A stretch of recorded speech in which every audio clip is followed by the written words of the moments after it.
Саламатсыздар ма оқушылар? Сабағымыздың тақырыбы үш бұрыштың периметрін табу. Үш бұрыштың периметрін формуламен есептеледі. Периметрін латын әрпі пимен белгілейміз.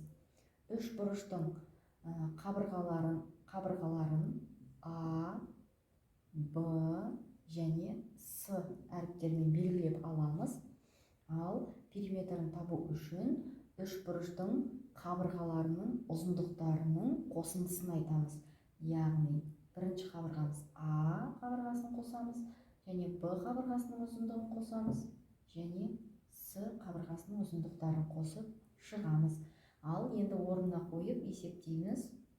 Периметрі тең. А қабырғамыз 5 сантиметрге тең болсын. Б қабырғамыз 4 сантиметрге тең болсын. С қабырғамызы да 4 сантиметрге тең деп алайық.